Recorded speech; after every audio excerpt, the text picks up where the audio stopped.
יברכך אדוני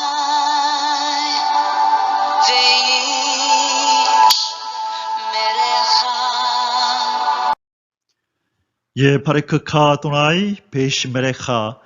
사랑하는 성도 여러분, 오늘 하루도 전지전능하신 임마누엘의 하나님께서 여러분에게 복을 주시고 여러분을 안전하게 지켜주시기를 축복합니다. 아멘. 할렐루야. 온 만물의 창조주이신 여호와 우리 하나님 아버지를 찬양합니다. 우리를 구원하시기 위하여 이 땅에 오셔서 고난받으시고 십자가에서 살찢고 피 흘려 죽어주신 우리의 생명의 주 예수 그리스도를 찬양합니다. 놀라운 구원의 은혜를 깨달아지게 하시고 믿어지게 하셔서 예수 그리스도를 영접하여 죄 용서받고 하나님의 자녀가 되고 백성이 되게 해주신 성령 하나님의 놀라운 그 은총을 찬양합니다. 오늘도 하나님께서 주신 새 힘으로 하나님의 계신 이 성경을 배움으로 우리 하나님을 더 깊이 알아가고 그 알물 통하여 우리 하나님을 더 많이 닮아가고 또 하나님께서 맡기신 사명을 잘 감당하는 오늘 하루가 되기를 주님의 이름으로 축복합니다. 오늘 1.189 성경 장별 강의 오늘 77번째 시간, 오늘 출애굽기 27장의 말씀을 함께 공부하도록 하겠습니다. 오늘 제목의 말씀은 번제단과 성막의 뜰 그리고 뜰의 문에 대하여 그런 제목으로 우리가 하나님 말씀을 살펴보겠습니다. 오늘은요, 번제단에 대해서 그리고 성막에 있는 이 뜰, 이 마당이 얼마나 큰지 그 부분을 살펴볼 것이고요. 그리고 이제 성막으로 들어가는 그 뜰의 문이 있죠. 저 외부에서부터 성막으로 들어가는 그 문에 대해서 살펴보도록 하겠습니다. 자, 그러면 오늘 이제 우리 주제 성구부터 살펴보면서 오늘 공부를 시작하겠습니다. 예, 오늘 출애굽기 27장의 주제 성구를 2절로 정했습니다. 오늘 제일 먼저 나오는 것이 번제단이기 때문에요. 번제단에 관한 하나님 말씀을 우리가 오늘 주제 구절로 정했습니다. 너는 조각목으로 길이가 5규빗, 너비가 5규빗의 제단을 만들되 네모 반듯하게 하며 높이는 3규빗으로 하고 그 네 모퉁이 위에 뿔을 만들되 그 뿔이 그것에 이어지게 하고 그 제단을 롯으로 싸고. 아멘. 오늘 이제 이 번제단은요, 예수 그리스도의 십자가에 그 예수님이 달리시는 것을 의미합니다. 양이나 소가 또 염소가 이 번제단에서 하나님 앞에 태워져서 향기로 하늘에 올라가는 것은 우리 예수 그리스도께서 십자가에서 희생 제물이 되셔서 우리 하나님 앞에 연락되어서 올라가심으로 말미암아 우리 모든 죄가 용서되어지는 것을 상징하는 것입니다. 자, 그래서 오늘 이 번제단을 중심해서 이제 그 성막의 뜰 그리고 뜰의 문, 이 부분들을 살펴보면서 하나님께서 예수 그리스도에 대해서 우리에게 무엇을 계시해 주고 계시고 그걸 통하여 우리가 무엇을 알기를 원하시고 삶 속에 적용하기를 원하시는지를 우리가 살펴보도록 하겠습니다. 예, 오늘 공부할 출애굽기 27장의 소주제들은 아래와 같습니다. 1절에서 8절까지는요, 이 조각목으로 만들어 놋으로 싼 번제단. 자, 번제단의 제목은, 재료는 조각목이고 그것을 롯으로, 이 구리로 싸라라고 말씀하셨는데, 자, 오늘 이 구리가 의미하는 것이 뭔지 공부하도록 하고요. 두 번째 소주제는 이 성막의 뜰과 문. 자, 이 성막의 뜰은 마당을 의미하고 그 뜰에 있는 문, 저 외부에서부터 안으로 들어오는 그 유일한 문이 있죠. 그 문에 대해서 살펴보겠습니다. 9절에서 19절, 그리고 세 번째 우리 20절에서 21절 마지막 부분에요. 이 등불을 위한 이 기름, 감람유에 대한 규정이 나옵니다. 이 성소에는 7 금촛대, 그죠? 이렇게 촛대가 있었죠. 촛대가 있었는데 이 촛대의 기름으로 쓰는 것을 하나님께서 감람유로 하라고 말씀합니다. 그것도 어떻게 아주 질 좋은 감람유를 만들어서 이 등불에 불을 켜고 꺼지지 아니하도록 하라는 말씀을 하시는데요. 오늘 이 세 가지 소주제를 가지고 하나님 말씀을 공부하겠습니다. 자, 첫 번째 소주제입니다. 조각목으로 만들어 노스로 싼 번제단. 자, 이 문을 통해서 들어가면 첫 번째 만나게 되는 것이 이 번제단이죠. 자, 이 번제단에 대해서요, 하나님께서 조각목으로 만들고 그 겉을 롯으로 이렇게 싸서 만들라 하셨는데, 오늘 이 번제단의 치수와 또 번제단의 의미를 살펴보겠습니다. 자, 이게 번제단의 모습입니다. 번제단의 모습인데요. 이 길이가 얼마나 되냐 하면, 길이가 이 2m 한 50cm, 길이가 2m 50cm. 자, 넓이도 2m 50cm. 그리고 높이는 얼마나 되느냐? 1m 한 50cm 정도. 자, 1규빗을 우리가 50cm로 봤을 때 그렇고요. 또 정확하게 엄밀하게 따지면 한 45.6에서부터 45.6에서부터 50cm까지 보는데요.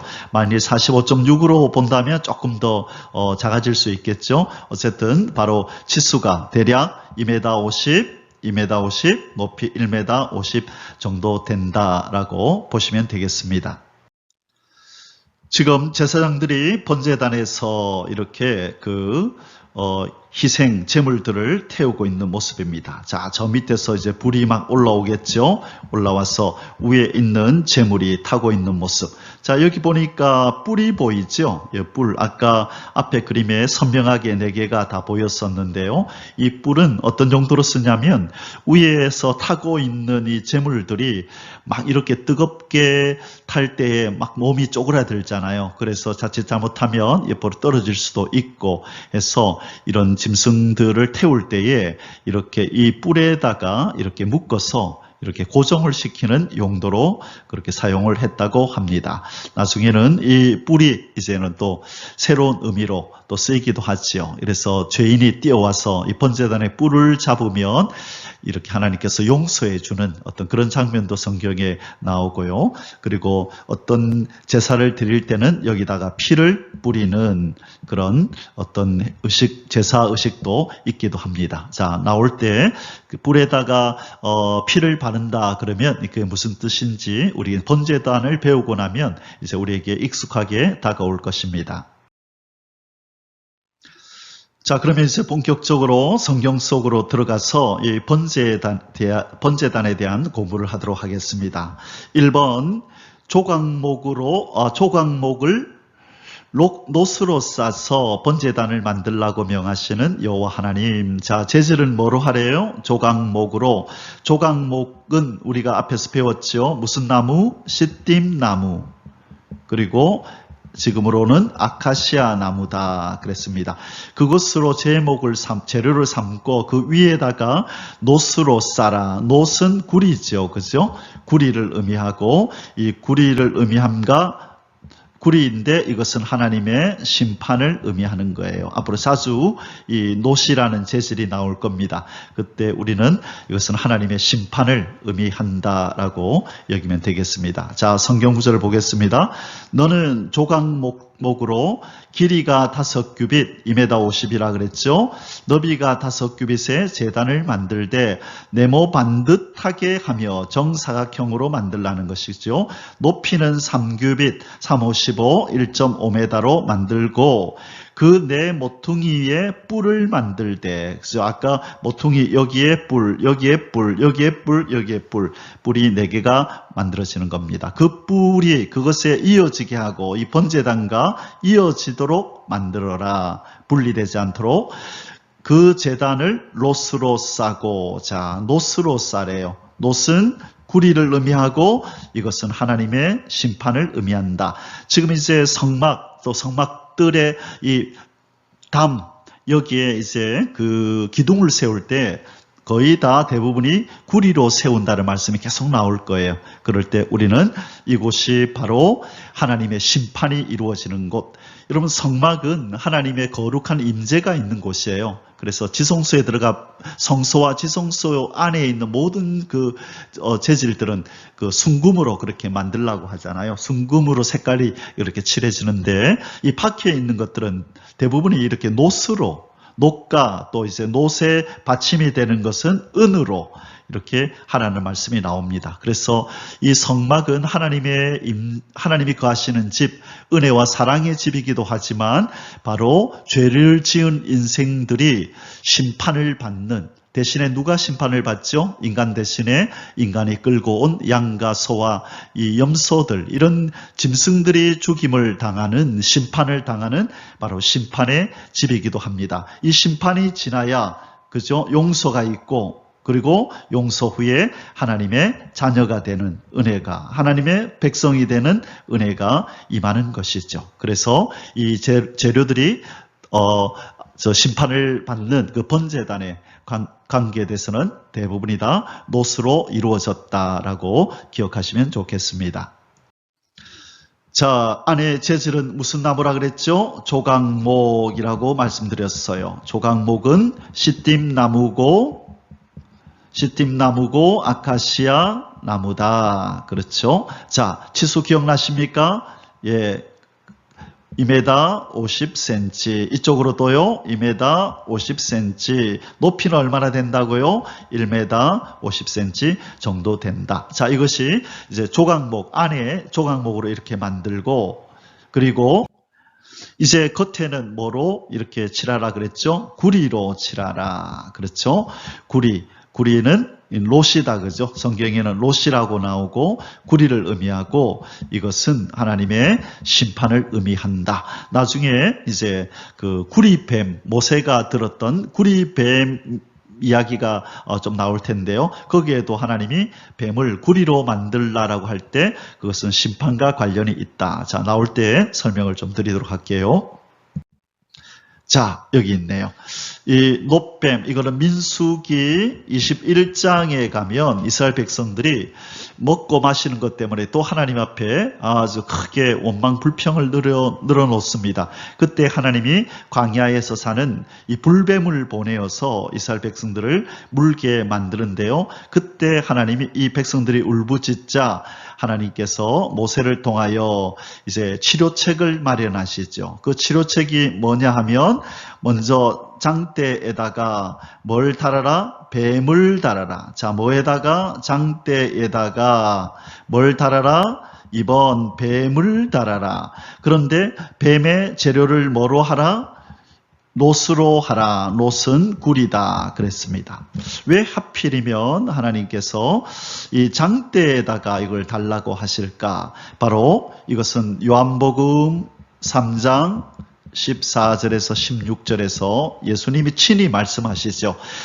모세가 광야에서 뱀을 든 것 같이 나도 들려야 하리니, 그러면서 하나님이 세상을 이처럼 사랑하사 독생자를 주셨으니 누구든지 저를 믿는 자는 멸망치 않고 영생을 얻게 된다는 그 유명한 요한복음 3장 16절 말씀이 바로 모세가 들었던 이 뱀 이야기와 연결되어서 나온다는 거예요. 그때 그러면 이 장대는 예수님이 달리신 나무 십자가를 의미하고, 그죠? 나무에 달린 자마다 저주를 받았다 그랬잖아요. 이 장대는 바로 장대는 저주를 의미하고, 이 장대, 이 예수님의 십자가는 바로 선악과의 나무, 죄가 시작된 나무. 그래서 나무에 달린 자가 저주를 받는다는 말은, 그것은 결국 죄가 시작된 나무, 바로 선악과 나무와 연결이 되는 거예요. 그런데 왜 어린 양을 달라고 하지 않고 뱀을 달라 그랬을까? 왜 달아버렸을까? 새끼 어린 양을 딱 달면 얼마나 더 그럴듯하겠습니까? 그죠? 장차 어린 양으로 우리를 위하여 죽으실 예수님의 모습이 어린 양으로 이렇게 딱 달려 있으면, 그죠? 더 어린 양으로 달리면 더 성경적일 것 같은데, 왜 하나님이 뱀을 달게 했을까? 뱀은 죄의 상징이요. 그렇죠? 죄의 덩어리를 의미하는 거예요. 온통 죄입니다. 그래서 예수 그리스도를 왜 뱀으로 비유하셨느냐 하면 이사야서 53장 6절에 보면 우리는 다 양 같아서 그릇 행하여 각기 제 길로 갔거늘 여호와께서는 우리 모두의 죄악을 그에게 담당시키셨도다. 예수 그리스도, 죄 없는 예수님에게 우리 모두의 죄를 그에게 담당시켜버렸대요. 우리 모두의 죄를 예수님한테 그냥 더 씌워버렸대요. 그래서 예수님이 죄덩어리가 되어서 곧 뱀과 같은 이 죄의 상징인 죄덩어리가 되어서 지금 하나님의 심판을 받으러 이 구리의 모습으로 구리뱀이 되어서 하나님의 심판 자리에 오른 거죠. 그게 십자가죠.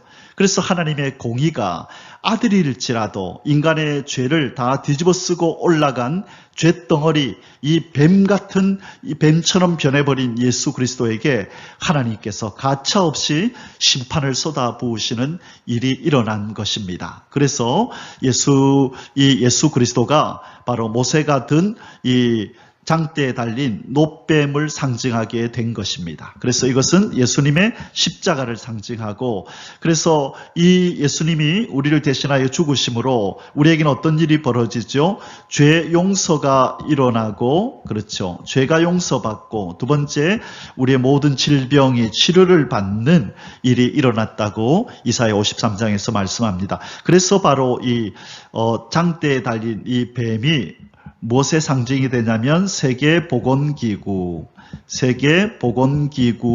상징이 되고 이 마크가 되는 거예요. 그리고 이 병원의 응급실의 앰뷸런스에 보면요. 응급실 앰뷸런스에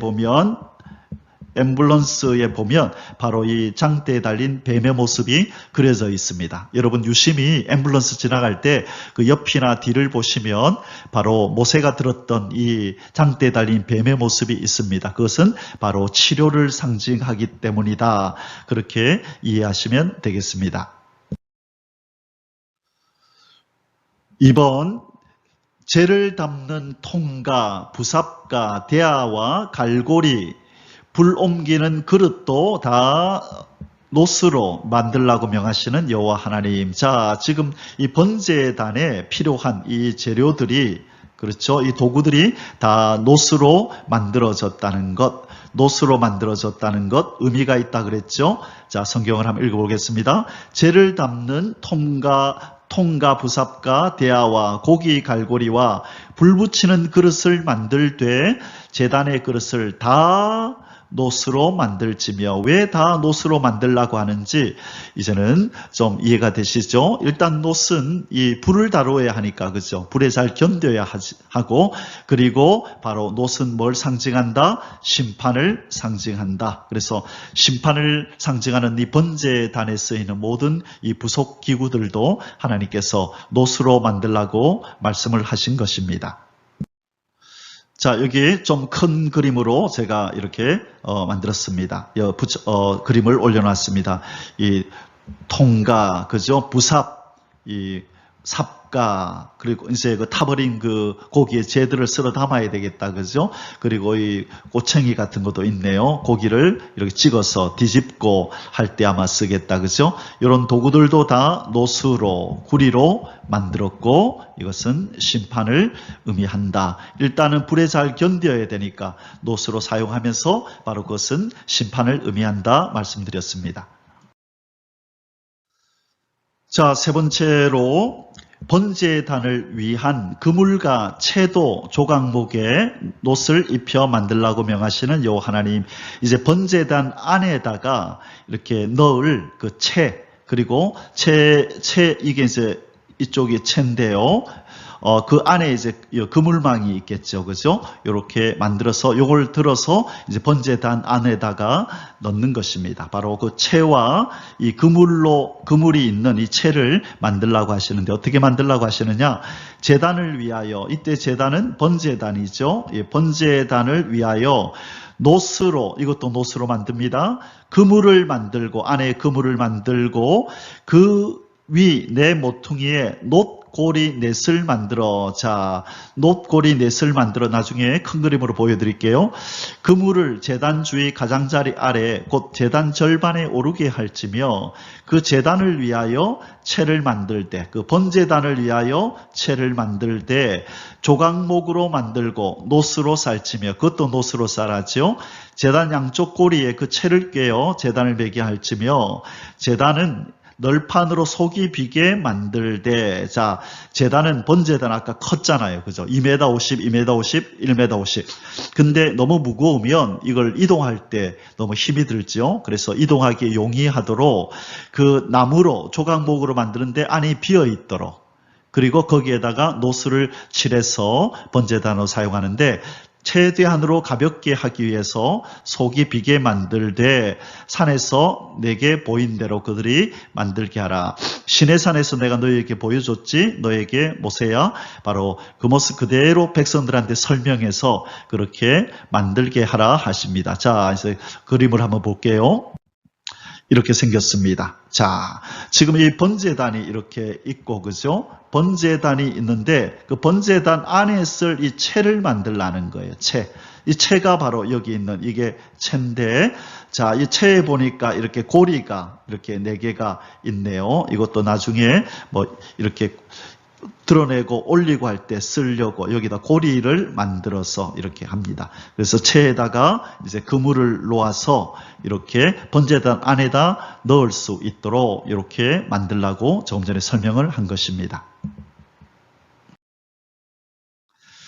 자, 이번에는 이제 두 번째 소주제를 다루겠습니다. 두 번째 소주제는 성막의 뜰과 이 문을 의미합니다. 자, 성막의 뜰이라고 하는 것은 바로 이 마당이 뜰이지요. 그렇죠? 그리고 이 뜰을 이렇게 외부와 이렇게 구별시키기 위하여 뭐가 있죠? 이렇게 담벼락이 이렇게 있죠. 그래서 지금은 이제 성막의 뜰, 이 뜰의 길이와 그리고 뜰을 외부와 구별하는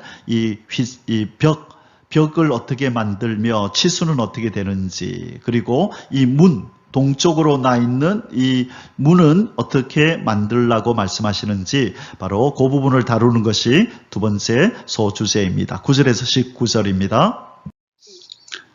자, 이게 구약의 성막의 뜰의 모습입니다. 자, 이 뜰이라고 하는 것은 바로 이 마당을 의미하죠. 그래서 이 마당이 뜰인데 무엇으로 이렇게 벽이 쳐져 있나요? 이렇게 이 벽은 우리 앞에서 이미 공부했어요. 높이가 얼마나 된다고요? 2m 50cm 정도 된다 그랬어요. 제가 1m 한 80 정도 되는데 제가 아무리 뒤꿈치를 들어도 그 안이 보이지 않는 아주 높은 담이 쳐져 있습니다. 담에 보니까 이렇게 기둥들이 쭉 많이 있죠. 그렇죠? 그 다음에 이쪽에도 기둥들이 전체를 기둥으로 다 둘렀네요. 이쪽에 20개, 이쪽에 20개, 이쪽으로 10개, 이쪽에 10개, 총 60개의 기둥이 있어요. 자, 어디가 동쪽이라 그랬죠? 이쪽 문 있는 쪽, 여기가 동쪽, 반대가 서쪽, 그리고 이쪽이 남쪽, 이쪽이 북쪽. 그래서 기둥이 남쪽에 20개, 북쪽에 20개, 동쪽에 10개, 서쪽에 10개, 총 합쳐서 60개가 있게 되는데요. 자, 이제 이 재질은 뭔지, 그리고 그 위에 이 가림대는 뭐고 받침은 뭔지 하는 것은 이제 뒤에서 우리 살펴볼 거고요. 그리고 이 문의 길이는, 문이 엄청 크죠. 그렇죠. 벽이, 자, 뭐 나중에 또 보겠지만 이 벽의 이 장벽의 길이는 이쪽엔 50m예요.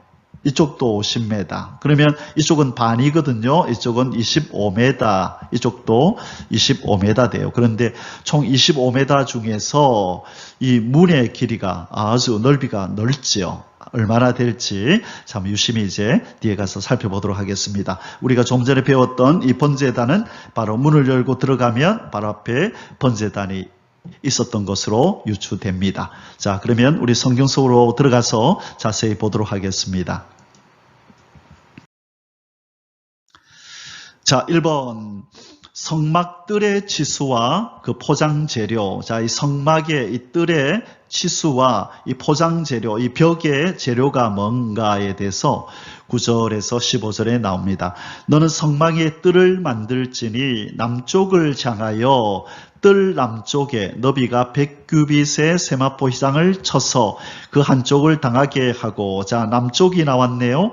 이제 여러분 이제 구분할 수 있으시겠죠? 문이 여기 있으니까 무슨 쪽? 동쪽. 반대가 서쪽. 남쪽은 이쪽에, 여기가 남쪽, 이쪽은 북쪽. 자, 이제 익숙하실 것입니다. 자, 이 남쪽에 100규빗이니까 곱하기 50 하라 그랬죠? 50cm. 합치면 50m. 그렇죠? 자, 그 다음에 그 기둥이 20이며, 앞에 제가 설명드렸죠? 기둥이 20개가 이쪽에 있다는 거예요. 자, 기둥이 20이며 그 받침 스물은 노스로 하고, 자, 밑에 이 받침들은 다 무엇으로 하래요? 노스로 하래요. 왜? 직접 땅에 이렇게 닿아야 하니까. 우리 안에서 이 성소의 이 5개 기둥에도 받침을 노스로 했고요. 그리고 저 이쪽 편에, 그죠? 희장으로 이렇게 덮여지는 이쪽에 널판 쪽에, 기둥 말고 널판에 그 받침은 뭐로 하라 그랬냐면 은으로 하라 그랬어요. 이쪽에도 널판의 받침은 은으로. 그렇죠? 그리고 이 기둥, 바로 흙에 바로 돼 있는 이 기둥, 이 부분, 기둥에는 노스로 하라고 말씀드렸는데, 바로 이제 여기에 이 벽에 이렇게 세우는 이 꼭 성소의 널판과 같은 역할을 하는 바로 이 기둥들은 무엇으로 받침을 하라고요? 이것도 노스로 하라. 자, 이 기둥처럼 노스로 하라라고 말씀하고 있습니다. 자, 그러면 계속 한번 볼까요? 그 기둥의 갈고리와, 이 갈고리는 이 기둥의 위에 부분을 의미하는 거예요. 좀 이따 큰 그림으로 보여드릴게요. 갈고리와 가름대는 은으로 할지며, 자, 이 갈고리 가름대, 바로 이 가운데 가름대가 있는데, 이것들은 은 재질로 할지며, 그 북쪽에도 너비가 100규빗에 포장을 하되, 자, 이쪽이 북쪽이죠. 자, 100규빗이니까 50m로 할지며, 그 기둥이 20이며 여전히 기둥은 20개. 그 기둥에 받침 20은 노스로 하고, 자, 이 받침은 노스로 하고, 여기도 그 기둥의 갈고리와 가름대는 은으로 하고, 자, 위에 이것은 하얀 색깔이 보이죠. 이것은 바로 은으로 하라. 그렇게 말씀합니다. 자, 다음 구절. 뜰의 옆 곧 서쪽에, 자, 서쪽은 이쪽이 동이니까 이쪽이 서쪽이다, 그죠? 서쪽에 너비 신규빗의 포장을 치되, 신규빗이니까 25m의 포장을 치되, 그 기둥이 열이요. 자, 여기에 반이니까 하나, 둘, 셋, 넷, 다섯, 여섯, 일곱, 여덟, 아홉, 열이요. 받침이 열이며, 동쪽을 향하여, 이쪽이다, 그죠? 동쪽을 향하여 너비도 신규빗, 여기도 25m, 자, 25m로 신규빗이 될지며, 문 이쪽을 위하여 포장이 15규빗이며, 자, 문 이쪽을 의미하네요. 이쪽을 위해서 15규빗이며, 그 기둥이 하나, 둘, 셋이요. 그 기둥이 셋이요. 받침이 셋이며, 문 저쪽을 향하여, 이쪽을 향하여도 포장이 15규빗이며, 기둥이 셋이요. 기둥이 하나, 둘, 셋이요. 받침이 셋이며. 자, 여기 보니까 문 이쪽을 위하여 15규빗이니까, 그죠? 이쪽이 7m 50cm. 그 다음에 이쪽도 지금 15규빗이니까 여기도 7m 50cm. 자, 그러면 아까 총 이쪽 길이가 25m였잖아요. 그렇죠? 7m 50, 7m 50 합치면 이제 곱하기 2를 하니까 이것은 15m가 되겠네요. 15m. 그러니까 이쪽의 벽 7m 50, 이쪽의 벽 7m 50. 그러면 나중에 남은 이 문 길이가 얼마나 되는 거죠? 이 문 길이만 10m가 되겠네요. 그렇죠. 자, 25m의 넓이의 벽에 10m가 문이 되는 아주 넓은 문. 누구나 오라, 아무나 오라, 누구든지 나 유일한 문인 나를 통하여 들어오면 아버지 하나님께로 갈 수 있다라고 하는 유일한 문이 되신 이 예수 그리스도를 의미하는데, 이 문이 10m가 된다는 거예요. 자, 나중에 뒷부분에 이 문의 치수와 이 문을 어떻게 만들었는지 내용이 나올 거니까요. 여기서는 대략적으로 10m 정도 된다라고 알고 넘어가면 되겠습니다. 자, 여기에 자세히 그림이 나오네요. 성막의 뜰의 울타리. 자, 그렇죠. 자, 지금 기둥이 총 몇 개라 그랬죠? 규빗부터 볼까요? 길이 100규빗. 자, 여기서는 45cm로 계산을 해서 45m가 나왔고, 우리는 50으로 계산하니까 50m가 나온 거죠. 그렇죠? 이쪽도 마찬가지로. 그렇죠? 그래서 50으로 말하면 25m가 된다. 그렇게 말씀드렸고요. 문 길이는 10m. 여기서부터 여기까지는 7.5m. 여기도 7.5m. 그리고 이쪽 편으로, 그렇죠. 25m고, 기둥이 총 몇 개? 이쪽에 20개, 이쪽에 20개, 이쪽에 10개, 이쪽에 10개. 합쳐서 총 기둥이 60개. 자, 그렇죠? 그 다음에 여기 보면, 은머리 싸개가 있네요. 요 기둥 위에다 이 은으로 된 기둥을 싸는, 그죠? 여기에 다 은으로 돼 있어요. 그리고 받침은 뭐로 한다? 이것은 구리로, 똑같은 재질로 해서 이렇게 박혀 있도록 했다고 했습니다. 자, 뜰 길이가 짐작이 되나요? 우리가 100m 달리기 할 때에 그 거리를 생각하시면 그거의 반이 50m잖아요. 그렇죠? 100m 달리기에 반을 달리는 거리다라고 생각하시고, 여기서는 100m 거리에 우리가 4분의 1을 달리는 거리다라고 생각하시면 어렴풋이 짐작하실 수 있을 것입니다.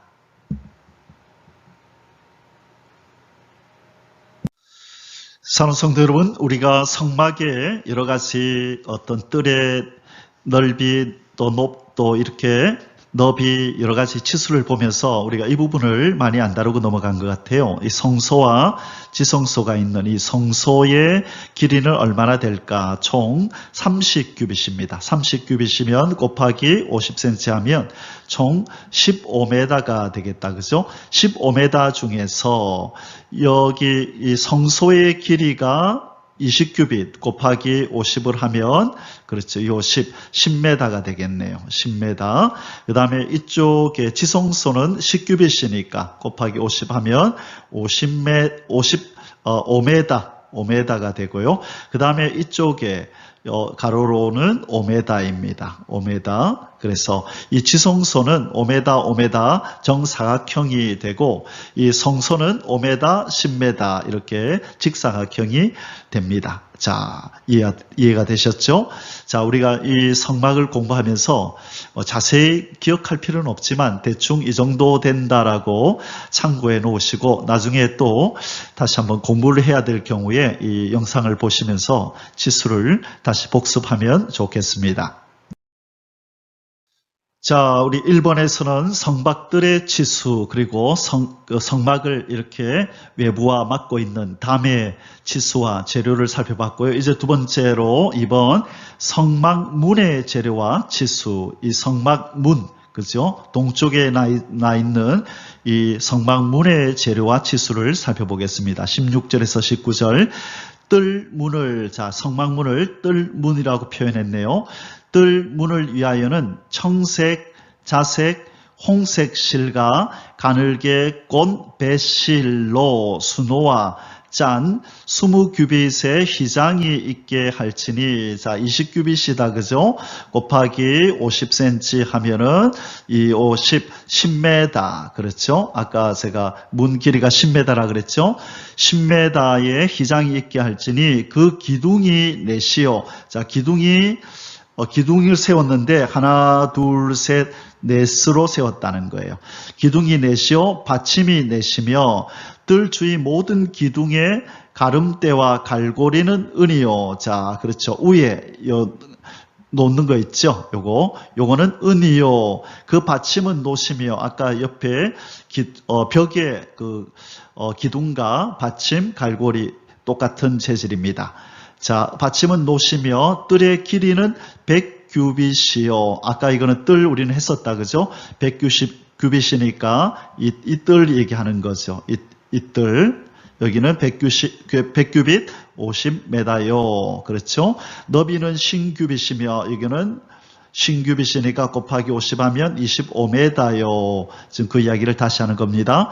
세마포 희장의 높이는 5규빗이요. 자, 이 희장 이곳의 높이는 5규빗, 5, 25. 아까 전에 우리 앞에서 배웠던 것처럼 이 벽의 높이가 2m 50이었으니까 이 희장의 높이도 당연히 2m 50이겠죠. 그래서 5규빗이요. 그 받침은 놋이며, 자, 받침을 놋으로 하며 성막에서 쓰는 모든 기구와 그 말뚝과 뜰의 포장 말뚝을 다 놋으로 할지니라. 자, 또 놋은 1차적으로 이 흙에 계속 이제 접해 있어야 되니까 경고해야 되고, 그리고 놋은 무엇을 의미한다? 심판을 의미한다라고 말씀드렸습니다. 자, 사랑하는 성도 여러분, 기억하시죠? 저기 성소와 지성소 사이에 있던 이 휘장, 그리고 이 성소로 들어가는 입구의 이 휘장, 그리고 이 뜰에 있는 이 문, 그렇죠? 이 문의 휘장이 다 색깔이 지금 똑같죠? 그렇죠? 4가지 색깔이 똑같은데 4가지 실로 이렇게 짠 것입니다. 그래서 대신에 이 문은 여기에 휘장은 5m인데 여기 대신에 이 뜰문의 휘장은 10m다. 크기가 넓이가 2배 차이인데 여기서 중요한 것은 뭐냐면 4가지 실로 동일하게 4가지 실로 이걸 짰다는 거예요. 그런데 그 4가지 실의 색깔이 의미가 있다라고 제가 앞에서 강의할 때도 말씀드렸고, 이제 뜰문 얘기할 때에 그것을 좀 자세히 설명하겠다고 말씀드렸는데 이제 시간이 되었습니다. 자, 이 4가지 실이 무엇인지 오늘 본문에서 나왔는데요. 자, 자세히 한번 가까이 문에 가서 보겠습니다. 자, 이렇게 4가지 실이 있는데 오늘 본문에 보니까 첫 번째 거는 청색이요. 그렇게 말씀해요. 자, 여기 청색, 1번 청색. 그렇죠? 청색이 있고, 2번은 자색이요. 자색은 어떤 색깔이냐면 바로 요 보라색이 있죠. 요게 자색입니다. 자색이요. 그 다음에 세 번째는 가늘게 꼰 배실. 배실은 그냥 이 하얀 색깔을 의미하는 거예요. 요거 하얀색. 자, 그래서 옆에 있는 이 벽도, 그죠? 자색이, 그냥 하얀색이죠. 꼰 배실. 요거는 하얀색이고, 그 다음에 마지막으로 하나가 무슨 색깔인가요? 붉은색. 여기 있네요. 붉은색. 홍색이다. 그랬어요. 홍색이다. 자, 이것이 바로 4가지 색깔입니다. 첫째는 청색이요. 청색은요, 하늘을 의미하는 거고요. 그 다음에 두 번째 자색은요, 이것은 왕의 색깔을 의미하는 거고요. 그 다음에 홍색은 피를 상징하잖아요. 그래서 희생당하는 이 동물의 피를 의미하는 거예요. 희생당하는 동물의 피. 그 다음에 하나가 뭐 남았죠? 이제 하얀 색깔이 있네요. 그죠? 하얀색은 거룩함, 이런 뜻이죠. 거룩함. 자, 이런 의미가 있습니다. 그래서 다시 한번 복습할까요? 하얀색은 뭐라고요? 거룩한, 죄 없음, 성결을 의미하고요. 그 다음에 홍색, 빨간 거는 우리가 제일 먼저 떠오르는 이미지가 피, 그죠? 희생당하는 짐승을 의미하는 거고, 청색은 하늘 색깔이잖아요.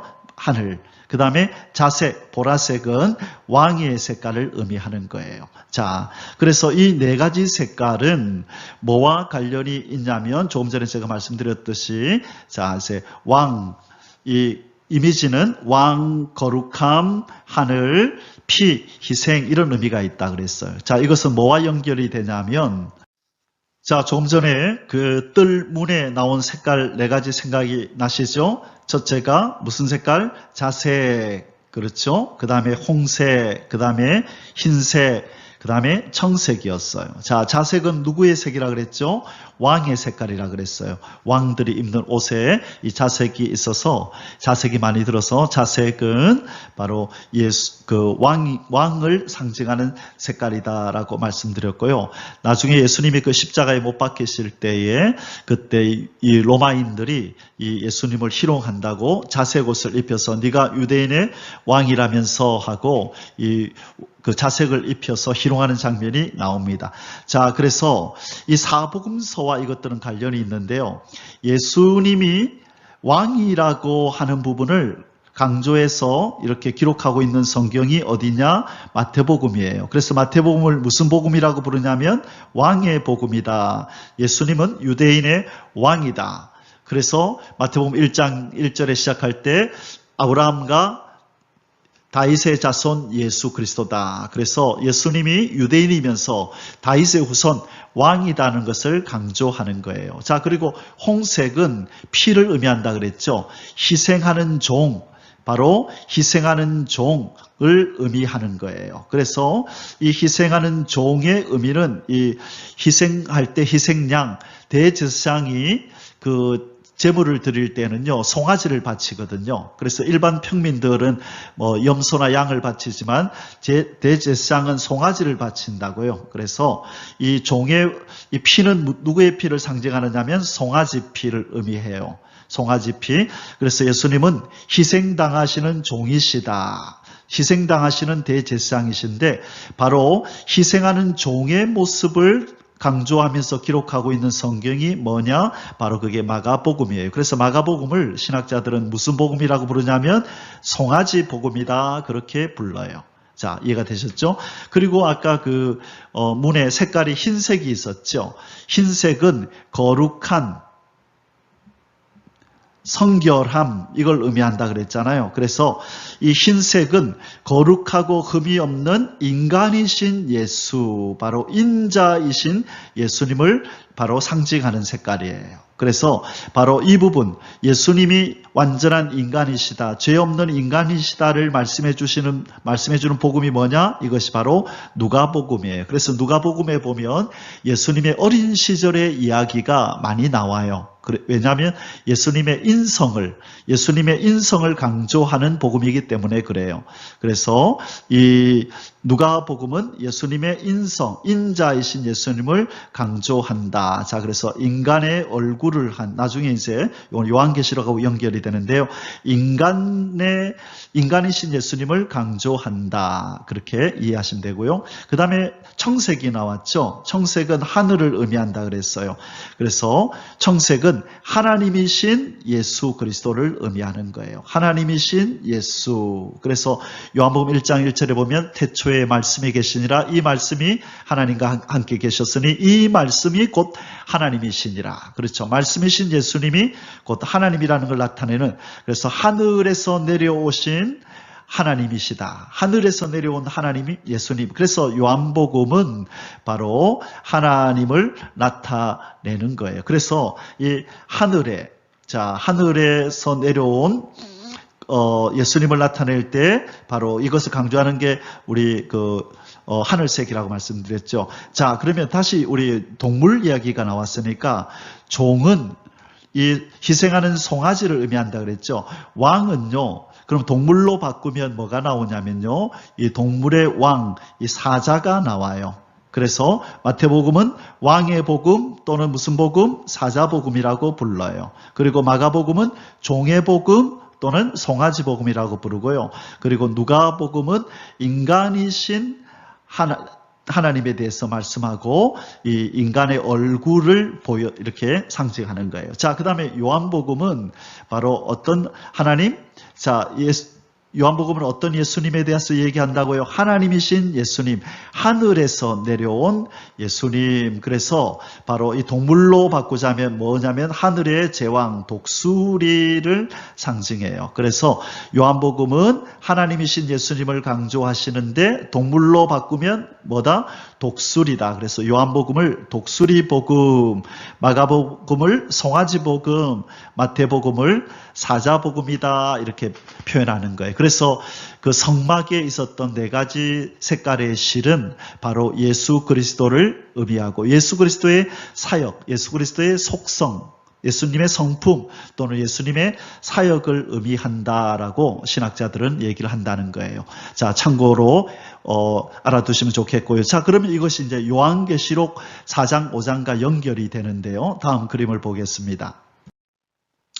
요한계시록 4장과 5장에 가보면 네 생물이 나와요. 네 생물인데, 자, 4장 7절에 보면 이런 말씀이 나와요. 그 첫째 생물은 사자 같고, 사자가 나왔죠.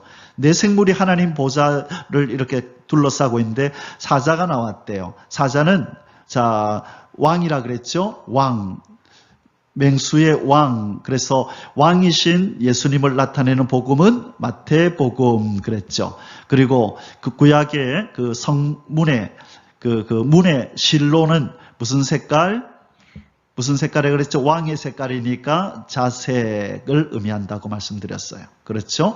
자, 마태복음 자색, 왕, 사자, 그렇죠? 사자, 이런 이미지를 가지고 있어요. 자, 둘째 생물은 송아지 같고요. 송아지 있네요. 송아지. 자, 송아지는 희생하는 송아지다. 그죠? 피 색깔. 무슨 색깔이었나요? 우리 그 문으로 말하면 빨간 색깔이었다. 그렇죠? 빨간 색깔. 빨강 색깔은 바로 희생하는 피, 송아지를 의미하고 이것은 복음으로 말하면 무슨 복음? 무슨 복음? 마가복음. 마가복음이 바로 희생하는 송아지, 희생하는 예수님의 종이신 예수님을 나타낸다 그랬어요. 그리고 셋째 생물은 얼굴이 사람 같고, 자, 사람 같네요. 자, 이것은 인자, 그렇죠. 이 색깔이 흰색이라 그랬죠. 우리 적어로 말하면 문의 색깔은 흰색. 그래서 죄 없으신 인간, 인자이신 예수님, 어느 복음에서? 누가복음에서, 그죠? 누가복음에서 이것을 강조하고 있다 그랬어요. 자, 요한계시록에서는 사람의 얼굴 같다. 그래서 누가복음을 말한다 그랬고요. 자, 그 다음에 네 번째 생물은 날아가는 독수리 같다. 독수리는 어디에 살지요? 하늘에서 살지요. 그래서 하늘에서 내려온 그 신이신 예수님을 의미한다 그랬고요. 그 다음에 그 문의 색깔로서는 청색이었던 것 기억하시죠? 자, 그렇죠. 그리고 이것은 독수리 복음, 이것은 요한복음을 의미한다고 말씀드렸어요. 자, 이렇게 구약의 그 성막의 문, 그 휘장들의 색깔, 4가지 색깔과 그 다음에 신약의 사복음서와 그리고 요한계시록 4장에 나오는 4생물이 이렇게 연결이 된다는 것 참고로 알고 계시면 우리가 성경을 이해하고 또 구약과 신약을 연결하고 특별히 요한계시록을 이렇게 보게 될 때에 구약에서부터 신약을 거쳐서 요한계시록 결론에 이르는 예수 그리스도의 구속 사역을 우리가 한눈에 이해하고 볼 수 있게 됩니다. 자, 잘 공부해 두시기 바랍니다. 자, 이제 마지막으로 세 번째 소주제를 다루도록 하겠습니다. 등불을 위한 기름 감람유. 자, 여기서 말하는 등불은 이 성소에 있던 그 촛대를 의미하는 거죠. 자, 거기에 쓰는 기름은 감람유로 하라고 말씀하셨는데요. 우리 20절, 21절 오늘 본문의 마지막 부분을 공부하도록 하겠습니다. 자, 우리 1번 감람유로 짠 순수한 기름으로 등불에 기름을 삼으라고 명하시는 여호와 하나님. 20절입니다. 너는 또 이스라엘 자손에게 명령하여 감람나무 열매로 짠 순수한 기름을 등불을 위하여 내게로 가져오게 하고 끊이지 않게 등불을 켜되. 자, 감람나무 열매로 기름을 짜되 이제 아주 정성 들여서 공의로 절구에다 넣어가지고 이 공의로 이것을 아주 찍어서 아주 좋은 아주 아주 그 고급스러운 아주 정성을 다한 기름을 이렇게 짜서 촛대에다가 이렇게 부어서 기름이 올라와서 타도록 해라. 그래야 이렇게 연기도 안 나고 아주 연소가 잘 된답니다. 그냥 대충 짠 기름은 이렇게 타면서 연기도 나고 하는데 이렇게 절구에 넣어서 공이로 잘게 찧어서 정성 들여서 짜낸 이 기름은 아주 연소될 때 연기가 나지 않는다고 합니다. 자, 하나님께서 바로 이 하나님의 성전 안에, 성막 안에 있는 이 성소에 있었죠. 자, 좀 이따 위치를 다시 한번 또 보여드릴 텐데요. 여기에 쓰는 바로 기름은 무슨 기름으로? 감람나무 열매 기름으로 쓰고 잘 짜야 됩니다. 아주 정성스럽게 짜서 그렇게 사용하라고 말씀합니다. 자, 지금 촛대가 어디에 있나요? 예, 문으로 들어가서 성막, 이 번제단을 통과하고 물두멍을 통과해서 이 성소의 휘장을 제치고 들어가면 오른쪽에 떡상이 있고 바로 왼쪽에 요게 이게 등대입니다. 그렇죠? 위치를 우리가 대충 이제 기억나시죠? 자, 여기에 불을 붙였을 때에 잘 꺼지지 않도록 잘 탈 수 있도록 그래서 좋은 기름으로 이렇게 넣고 그리고 제사장은 이 불이 꺼지지 않도록 항상 켜져 있을 수 있도록 지키는 사명이 바로 제사장들에게 있었던 것입니다. 자, 여기 사진에 보이는 이게 바로 감람류입니다. 이 감람류는 바로 이 감람나무 열매에서 이렇게 나온 것인데요. 자, 감람나무가 어떻게 생겼는지 보여드릴게요. 자, 이게 감람나무입니다. 이스라엘 땅에 가면 이 감람나무를 많이 보게 됩니다. 자, 감람나무 이렇게 생겼다. 자, 이 가까이 가서 열매가 맺혀 있는 것을 볼까요? 예, 이렇게 나무에 감람나무 열매들이 맺혀 있어서 이것을 따서 절구에 넣어서 공이로 잘 찧어서 기름을 짜내면 아주 고급스러운 기름이 나와서 연소될 때에도 연기가 나지 않는 아주 고급스러운 기름이 나오게 되는 것입니다. 자, 이제 오늘 출애굽기 27장의 마지막 절입니다. 이번 등불을 항상 켜두고 꺼지지 않게 지키라고 명하시는 여호와 하나님, 이 한번 킨 이 불은 꺼지면 안 됩니다. 항상 켜져 있어야 하고 꺼지지 않도록 지키는 사명이 바로 이 제사장에게 있었던 거죠. 그래서 제사장은 이 기름이 다 돼가지 않는지 우리가 차를 운전하면서 항상 게이지를 보면서 기름이 다 떨어져 가지 않는지 살피고 다 떨어지기 전에 기름을 주유소에 가서 넣듯이 제사장은 수시로 왔다 갔다 하면서 이 등대에 기름이 다 떨어지지 않는지 이제 불이 가물가물하지 않는지 살펴서 반드시 항상 켜져 있도록 해야 하는 것입니다. 자, 왜냐하면 이 성막 안에는 이 불 말고는 이 안을 밝힐 수 있는 불빛이 없었거든요. 그래서 이 불빛이 꺼져버리면 그 안은 암흑천지가 되어서 아무 일도 할 수 없게 되는 것입니다. 그래서 빛을 항상 비추도록 등불을 켜두어야 하는 것입니다. 자, 21절 읽겠습니다. 아론과 그의 아들들로 회막 안 증거계 앞 휘장 밖에서 저녁부터 아침까지 항상 여호와 앞에 그 등불을 보살피게 하라.